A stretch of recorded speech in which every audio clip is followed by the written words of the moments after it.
What's going on, ladies and gentlemen? Welcome back to CFL Central, CFL content for the fans, by the fans. It is the day of reckoning up in the CFL. It has finally come.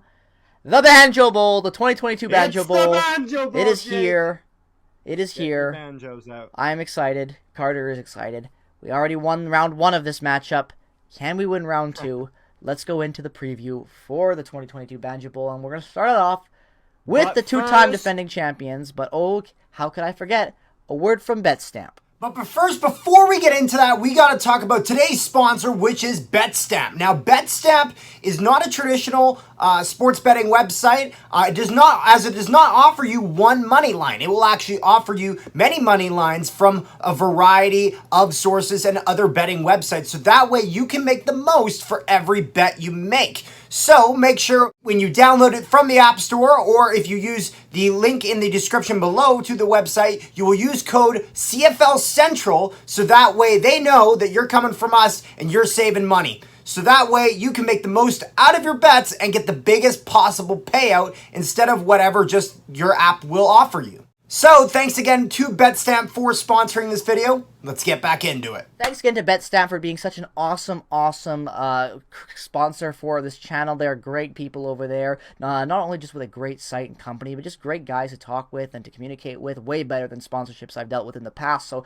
thanks again to BetStamp for being 100% with us all the time. We really appreciate that. So without any further ado, let's jump into the Banjo Bowl. Let's start it off by talking about the two-time defending champions, the Winnipeg Blue Bombers, and what they need to do to secure the win in this round 2 back-to-back matchup against the Roughriders. Carter, what do you think will come down to being the most important element to the Bombers having success in this game? The Bombers specifically? Yes, just the Bombers for now. The Bombers specifically, one of the things they need to do, and this is something that they struggled with a lot of the season actually, despite their success, is getting the jump early. They have had so many games where they have had to rely on late game success, and the one game where they didn't, they ran over the Lions that game. And this was a game where the Lions were maybe even expected to possibly win this game. They were expected to win. I believe for the weekly picks or whatever from the TSN panel, I believe only one selected the Bombers out of that entire panel for that win. So says enough right there about the underdogs they were in that game. But yeah, I agree with you, my friend, as almost always as I do, because the Bombers have struggled immensely this season at jumping out of the gun real quickly and being effective. They've been able to win games because they are such a good team that good teams find ways to win, but that doesn't necessarily mean that you can always find those ways and get lucky enough to hold on to it. Saskatchewan's a good team. Let's not be mistaken about that. I know they are 4th in the West right now, being 6-6, so they're mediocre, but 6 wins right now would put them for first place in the East. And they have had some injury issues as well. Like the team, you know, they've also had some issues with the locker room. Obviously, that's been a big area this year with the suspensions and all the stuff like that. We're not going to get into it in this one, but still, I think Saskatchewan has a lot to offer as a team still and as a rival to the Bombers in this season. So I'm not going to just blatantly go out there and say, oh, you know, this Bombers got to be close, got to be tight, they got to be close, so it's going to be blah, blah, blah, because I don't necessarily think that, but if they underestimate their opponent, if they don't get on them quickly, if they allow this game to stay back and forth for some time, then I would become scared getting closer and closer down to that 4th. But as it stands right now, I think my biggest thing going into this as a Bomber fan, expecting what to expect, you need Caleros to be on point. You need dimes being dropped all over the field. You need to dominate the Riders because Fajardo has been mediocre as of late. So if you were able to get that quarterback domination early and have your guy be the #1 quarterback in the game, that's how you get key wins in key games. Another key for the Bombers, I think, is going to be shutting down the Riders' running game in Hickson, who has been absolutely fantastic, phenomenal these past few weeks, and he's just been showing that he's been getting better and better and better. And even despite the really strong Bomber defense, he was having a lot of success on Labor Day, despite the fact that they weren't able to walk away with the win.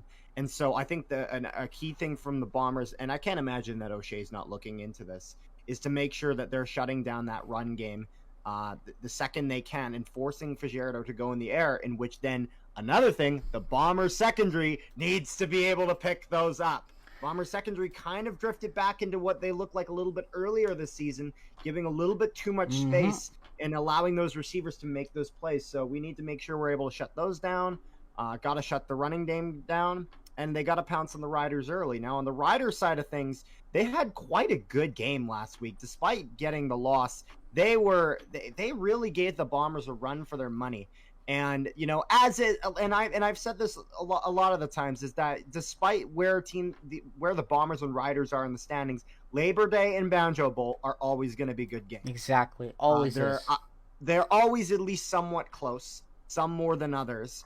But both teams always show up to play. And so I'll be interested to see. Obviously, the Bombers did take a time penalty in Labor Day. I expect the Riders will take at least one in the Banjo Bowl. That's kind of a tick for tack thing. It always happens with the Rowd and Loudy crowds, as I think they're guaranteed they're sold out already. I'm almost positive this game has been sold out for a week now or something like that, close to it. Yeah. But yeah, it says enough right there about what to expect in this wild game coming up.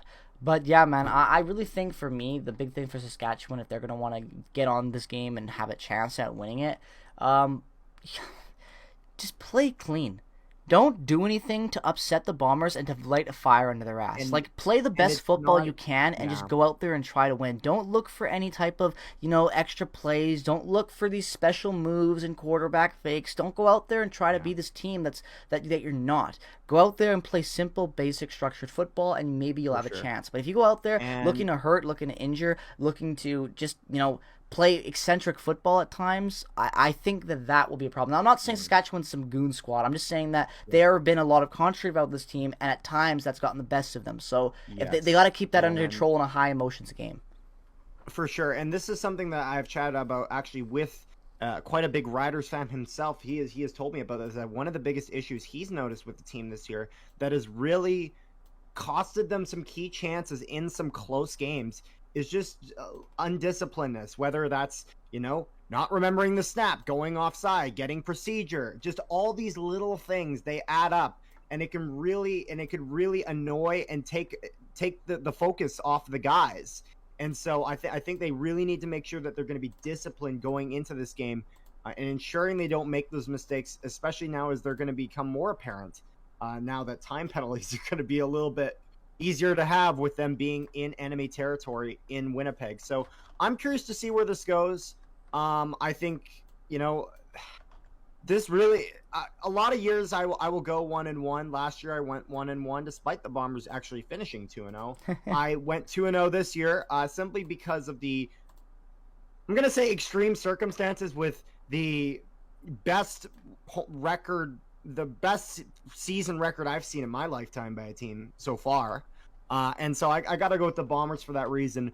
But this is going to be a hell of a close game, and this is going to be a lot of fun to watch. And yeah, you can't not respect the rivalry. Exactly, and that's my big thing with this one is no matter what happens, it's going to be an entertaining weekend of football regardless. So just to have a game like this of this caliber again, based off of what we saw last week as well, I'm very excited. So, Carter, predictions. Do I even have to ask? Bombers. Bombers as well. Ladies and gentlemen, close game. Both of us are going on the Bombers. I'm going to predict the Bombers are going to win by over a touchdown. Carter, what about you? I predict that they're going to win by over a field goal and under a touchdown. Okay, I like that. Ladies and gentlemen, make sure if you are on one of the betting nature to use BetStamp and go find the best money lines right now and place your bets on the Banjo Bowl for the 2022 Banjo Bowl. Make sure to use code CFL Centrals. As always, we appreciate that. We love to see you guys supporting us with that link. So again, let us know your comments, your thoughts down in the comment section below. As always, we love to see what you guys' predictions are and see how many of you get it right. So thank you so much for all the support down there. As always, drop a like, follow us both on Twitter and Instagram. Check out all the affiliated links. Have a great rest of your day. Make sure to like and subscribe. Peace, love, and positivity as always. Go Bombers, go! And beat the hell out of Saskatchewan for me. Touchdown,